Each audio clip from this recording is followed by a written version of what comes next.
Let's talk about the 2023 NBA draft, because if you're a fan of one of the teams that ended up with a top 5 pick in this draft, right now you're extremely excited. You're ready for the season to get started. You're ready to see what these guys are going to look like in the NBA. And today, I want to talk about what their rookie seasons are actually going to look like. Not these crazy, out of nowhere expectations, realistic expectations for the top 5 in this class. Let's begin, of course, at number 1 overall with Victor Wembanyama. Now, I've discussed this in previous videos on this channel as well as other channels. I'm a little bit skeptical of what Victor Wembanyama is going to look like as a rookie. It has nothing to do with my overall evaluation of him. I still think he's incredible and he's going to be incredible. But odds are people are going to be disappointed with him as a rookie, just as in many ways they were disappointed with him in Summer League for a couple of different reasons. First and foremost, the situation in San Antonio. They're not going to over prioritize him, especially offensively, because that's just not what they do. They don't give players a lot of isolation opportunities or a lot of ball screen opportunities. They like to spread things around, and they have a good amount of young talent in terms of perimeter guys there that they really like, and they're not just going to suddenly overnight become the Victor Wembanyama show offensively. Not to mention the fact that he's probably not going to play a ton of games. Like if he plays 65, 70 games this season, I'd be pretty surprised. They're going to be careful with him. They're going to make sure that he's healthy. They're not going to play him 35 minutes a game for 70 games throughout the regular season. They're going to be cautious, making sure that he gets acclimated to the NBA game. And so statistically, especially offensively, those numbers are going to be a little bit lower. And I think that offensively, he's still going to be able to space the floor and he's going to get garbage points and things like that. But for you to expect that he's going to come in and immediately average 20 a game and be scoring in the isolation, mid-post all the time is unrealistic. Defensively, I think he's going to be awesome right from the beginning, just because of his length, his ability to protect the rim, how quick he can move for his size. Defensively, expectations for me are sky high. But as a rookie for Victor Wembanyama, I'm thinking more like going to average 14 and 8, maybe 2 blocks a game, maybe 25, 28 minutes a game, something in that realm, because San Antonio knows that this guy is the future of the franchise, and their future in terms of being really good is not this upcoming season. So it makes sense to take this year and really help him acclimate to the NBA level. And so I think generally, especially from a statistical and an offensive perspective, which is what most people pay attention to, the expectations need to be lowered a good amount on Victor Wembanyama. Now let's talk about Brandon Miller in Charlotte. And this is a really difficult one to figure out because he looks really, really bad in Summer League, but he's going to play a ton. It's going to be him alongside LaMelo. They've got some decent players on the front court, but those are their backcourt players basically moving forward here in Charlotte. And I think statistically, it's actually going to be fine from like a counting stats per game standpoint. Brandon Miller averaging 14, 15 points per game as a rookie, simply because of the volume of minutes and shot attempts that I think he's going to get. It's a pretty realistic expectation. But efficiency wise, if he shoots 40% from the field, I wouldn't be shocked at all. This is someone that still really needs to improve as a shot maker. We saw that in Summer League, and that's going to be a real concern. He's going to get plenty of opportunities, but the efficiency is certainly not going to be very good for a Charlotte team that quite frankly just isn't going to be good this year. The other thing that worries me with him is Steve Clifford is kind of an old school coach. He's probably not just going to give him, a ton of minutes if he's just continually playing really poorly, especially if he doesn't guard very well. And so I could see a scenario where maybe Charlotte is 20 games into the year. They're like 10-10. Oh, they think that they maybe can get into the play-in game. And all of a sudden, Brandon Miller's minutes start shrinking and his statistics aren't maybe as good as we think. There's kind of two realms there. Neither of them are overwhelmingly positive. I'm also just not a huge Brandon Miller guy, but I think ultimately he's going to be fine. He's going to look decent. He's going to have some really, really good highlights because of how athletic he is and how he can get to the rim. But I'm really concerned about what his efficiency is going to look like as a rookie. But now we get to my favorite rookie in the class in terms of how they're going to look in their first season, and that's Scoot Henderson in Portland. Now, this is dependent, as of the recording of this video, on Damian Lillard not being on the roster. My assumption as of the recording of this video is that Dame is not going to play a single game for Portland this year, which means that Scoot Henderson is the guy in Portland. He is the,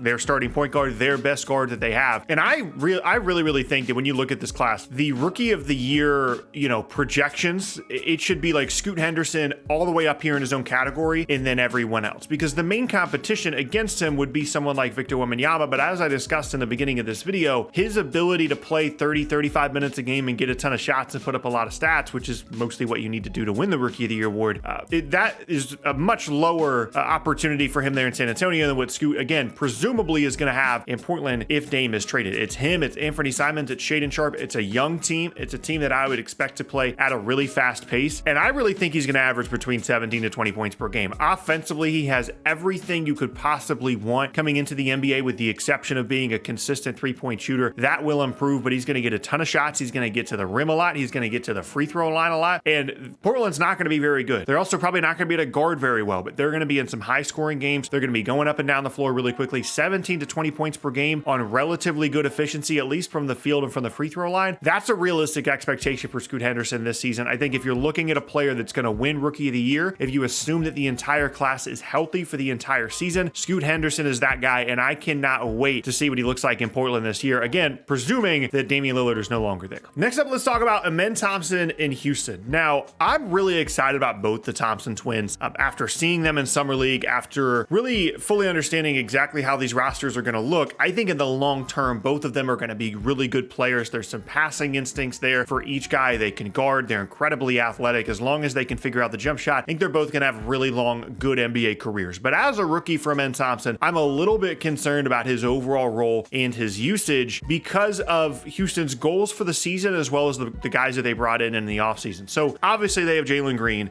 They brought in Dillon Brooks as well. They brought in Fred VanVleet. Already, I mean, those are their three guys on the perimeter. Obviously, Dillon Brooks probably is going to play the three, and then Jalen Green and VanVleet are going to play in the backcourt, and then maybe Amen Thompson is the first guard off the bench. But those are three guys that have the ball a lot, shoot the ball a lot. They are used to being in control of pretty much everything when they're on the floor. And for Amen Thompson to really showcase everything that he is as a player, as a rookie, I think he does need to have the ball in his hands way more than I'm expecting him to as a rookie. There's going to be a lot of off-ball stuff. He's going to mostly be showcased defensively, cutting to the basket, getting to the rim in transition. His ability to actually have the ball in his hands and create, whether it be in ball screens or otherwise, and flash some of that passing instinct that he showed in Summer League and as a prospect, those opportunities are going to be really, really limited. So what I'm expecting from him is an under 10 points per game season and someone that efficiency-wise is probably going to struggle, especially from three-point range. Like a 30% three-point range shooting season for Amen Thompson would not be surprising to me at all. And this is a Houston team that wants to win. They want to try and push for the play-in, potentially the playoffs. And if Amen Thompson is not helping them get there and they feel like they can play Jalen Green, Fred VanVleet, and Dillon Brooks all together, all at the same time for a ton of minutes a game, I think that's something that they're going to try and do. So as much as I like him long-term as a prospect, his projection and expectation for his rookie season, given the situation there in Houston, is not ideal, which now leads us to his brother Ausar Thompson in Detroit. This one is kind of similar because they already have, a couple of different guards or perimeter players that obviously they're going to prioritize in Cade Cunningham and Jaden Ivey. And it's a bit of a similar situation. Like they are going to want to try and turn some things around this year. It was a really tough season for them last year. Cade now coming back, hopefully fully healthy from the injury. But between Bogdanovich, Ivey, and Cunningham, it's a very similar situation to what they have in Houston, where in terms of perimeter players and wings, they have their main core of guys, assuming Bogdanovich is still on the team. And there's really no reason to think that, especially in the beginning of the season, Ausar Thompson is going to be really prioritized offensively. Now, the counter to that would be if they really just want to be bad again. I think most teams like Detroit and Houston are really going to try through the first 40 games of the year because this draft class doesn't look very good. There's really not as much incentive to tank and try and get a top pick in this upcoming class. But the only counter to that would be if they trade away Bogdanovich because they are really bad, they want to get some value, and or if Cade just isn't healthy once again. And if Cade isn't healthy, I think we're going to see a huge jump statistically in terms of what Ausar Thompson is bringing. I see very similar projections for both of them in terms of being off-ball players, being defenders, being guys that are asked to shoot threes and space off the ball when they're on the floor. But if expectations change mid-season for each of those teams, I could see both of them really increasing in terms of their per-game statistical production. It's a very exciting class, a very interesting class, and I can't wait to see what all five of these guys look like at the NBA level. But as of right now, I have my expectations pretty low for every single one of them as rookies, with the exception, of course, with Scoot, assuming that Damian Lillard gets traded before the beginning of the season.